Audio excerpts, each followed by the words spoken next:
Welcome back to another episode of Watch Therapy. Today we have the Seiko Astron SBXC021. Let's take a moment to connect with this amazing watch.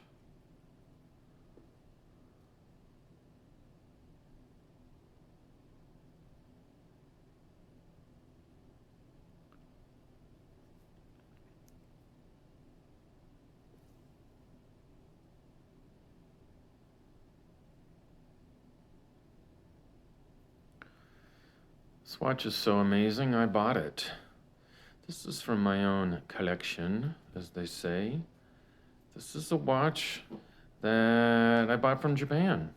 This is a watch that I bought from a Japanese, they call it a proxy service. I'll go into that in just a moment, but I knew it without even handling it that this was the watch for me, used.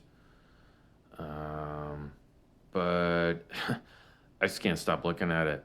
The dial furniture, as they call it on there, is awesome.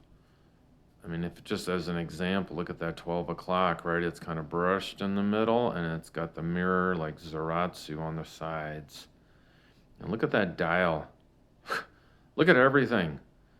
So I bought it from a proxy service, and if anybody's interested in how that works, please put that in the comments. I could do a video on that, because there's a whole world of watches for sale from Japan, and certainly anything Japanese made like this. This is a Japanese domestic market watch, are available over there, and they're always like, I find sales all the time. I got this watch for an incredible steal. The Japanese law does not allow a business in Japan to sell you something directly. That's the gist of it. You have to go through like a intermediary, a proxy service. They purchase it, and then you pay them, and they mail it to you. And they have a special license. That's how that works. A few scratches, but honestly, I don't even see them. I'm too in love with this. It's not the original strap, but man, whoever put this on here picked a good one. It's a Seiko, right there. Seiko, and it's very, very comfortable. Holy moly. Look it up if you want. I believe that's the reference number. It's 42.7 millimeters across. And this lug-to-lug is 50. It's got a sapphire crystal. Now, do you guys know what an Astron is? Do you know the deal, Astron? Astron, they say, destroyed the Swiss watching-making business for 30 years. Back in the late 60s, Seiko invented the first quartz movement watch, and it was called the Astron. So this is their newest version, where it uses a GPS system to maintain accuracy of the quartz movement. It is also solar. So this is obviously much more advanced than the one in the 60s, but it's to pay homage to that, they named it the Astron. And this thing is amazing. You can grab a satellite anywhere you are, and it will quickly set, and it will adjust the time zone. When I got it from Japan, it was on Japanese time.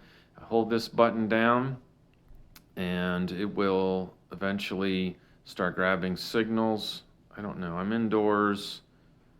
It will probably not. So this is just to grab the time, right? It'll adjust the time.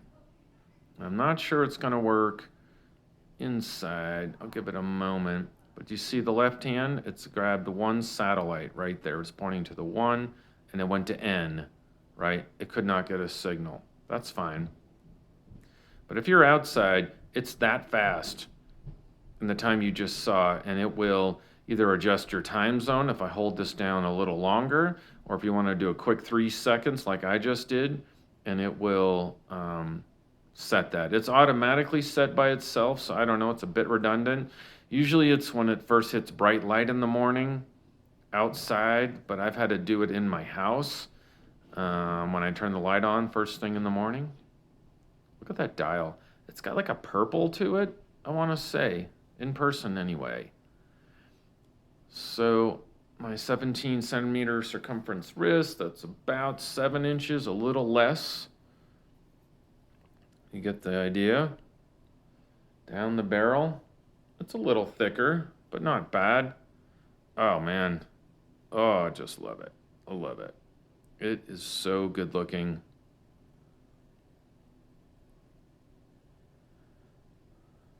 So, back to the topic of Japanese proxy services.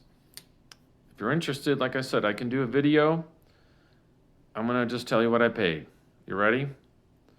This is retails, brand new, a couple years ago now. $2,000. $2,000? Insane.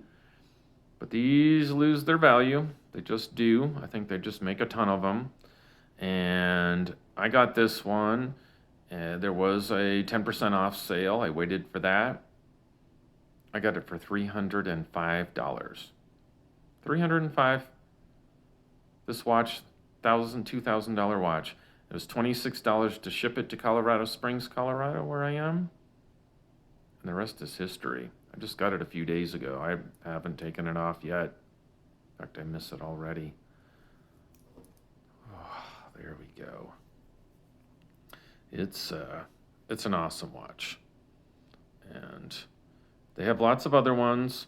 They have a couple different generations. I'll kind of finish with this. I don't want to go on and on with you. But a couple different generations. I believe this would be the second generation. And you know that it's the movement. It's the 5X53. See that there. You see that's anti-magnetic as well. 5X53 OAJO.